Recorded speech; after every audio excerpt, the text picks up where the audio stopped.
Thank you for joining me for another Quick Hits conversation. I'm Dr. Robyn. With me today, I have Brian Bielawski, Heather Markel, and Simon Coles. The question I would like to ask is, how do you professionally accept an apology? Simon, can you kick us off? So I wonder about the word professional in that. Okay. Surely accepting an apology is a human thing to do, if that makes sense. Maybe if a vendor apologizes to a customer for not meeting their things or whatever, you might have some sort of, I'm sure purchasing people might have an opinion about it. I think outside of that, it's surely it's just a normal human interaction, and do the same to your spouse as you would to somebody in your professional life. I don't know. Oh, okay. I disagree. Heather, what do you think? I see you nodding. Yeah, well, because I also question the word professional because it made me think that it's not really an apology. You see, professional to me as this layer that it's like maybe not sincere, maybe not honest. It's cool, it's collected, but so I don't know that I want to apologize professionally. I think I want to apologize honestly. So the first thing I thought about in that question, and I agree with both Heather and Simon, but the idea of what was the effect that needed the apology? What could have been a larger issue that it was a vendor that didn't meet a deadline that they were supposed to meet.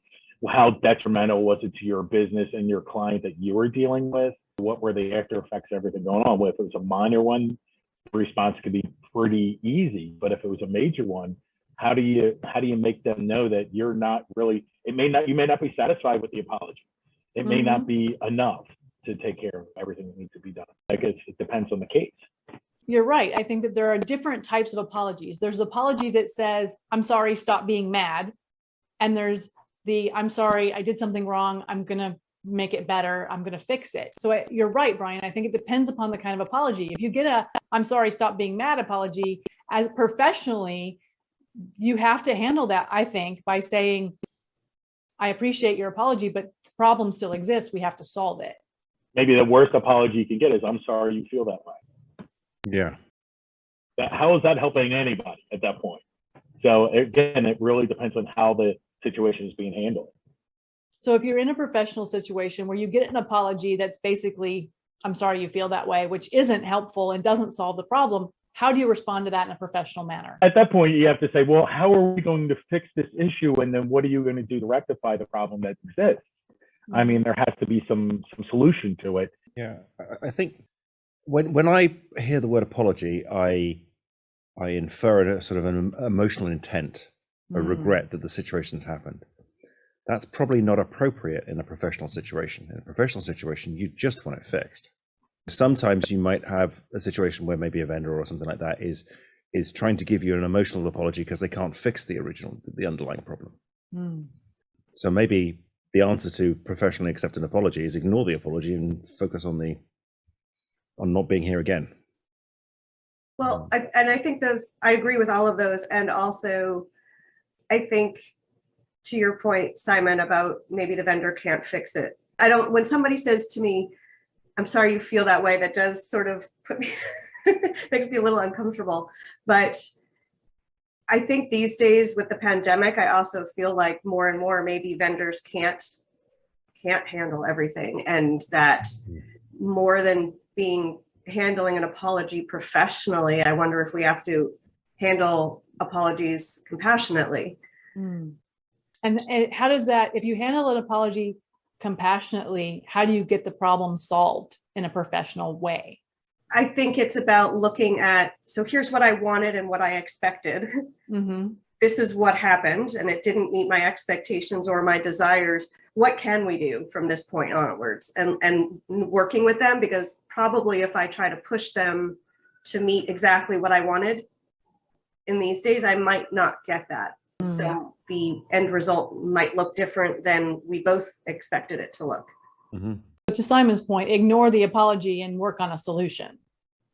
The other situation you can end up in a professional setting is we are people in professional settings, and sometimes things happen that do have an emotional component, or you hurt someone's feelings, or you say something wrong, and you can apologize profusely, and the person can either say, oh, it was nothing, which isn't true, or they can say, oh, you were so wrong. How could you do this? Which also isn't a super helpful response to an apology. I would argue that the whole concept of professional is wrong.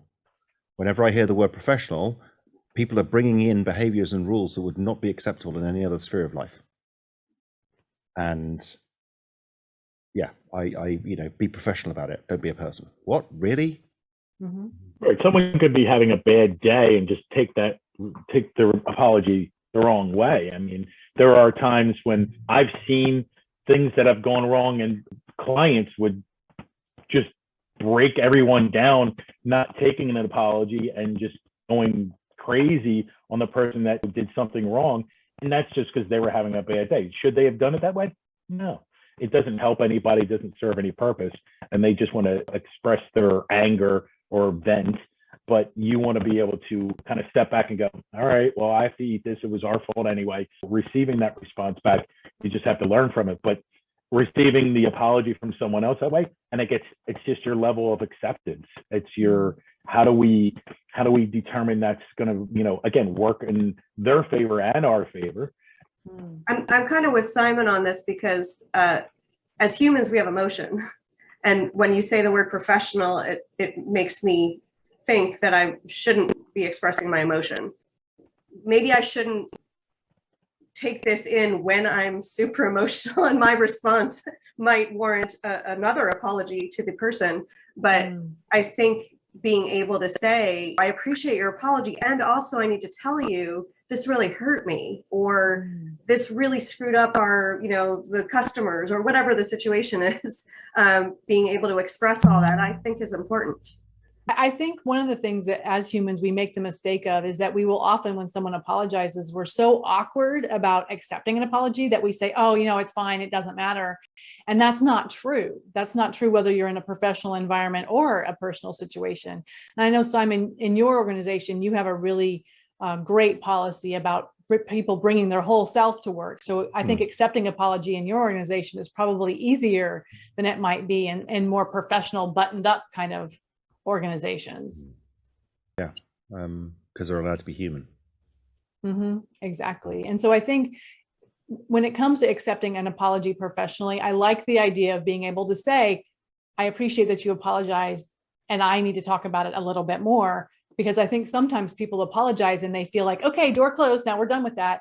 And that may not be the case. You may need to have continuing conversation. So being able to accept the apology and then say, and how are we going to fix it? Or, and I need to continue speaking about it, I think is an ideal way of handling it professionally.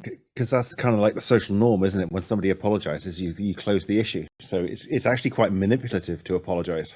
Mm-hmm. Which is especially if someone says, I'm sorry, stop being mad at me. If that's the whole point of their sorry is for you to stop being angry, they're manipulating the situation and asking you to basically swallow however you feel about it, which isn't appropriate personally or professionally. I don't think I've had many apologies in a professional setting. I've all had to make them. Yeah, I can't think. Fortunate really. For you. I mean, does it happen lots for people? I don't know. When I was working in the corporate space, I certainly stepped on people's toes by accident on a regular basis. Mm-hmm. It's funny. Just this week, I have an electronic device that works with my phone. It wasn't working, and I contacted customer support.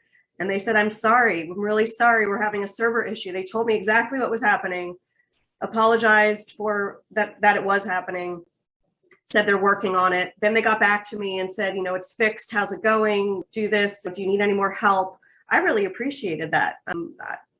I felt seen, heard, acknowledged, all the things I needed. But sometimes it can be a preemptive apology. I mean, I've had things where we knew something was going to go wrong or not the deadline, and you're reaching out to the client and saying, I truly apologize. I know this is going on. I want to make you aware of it.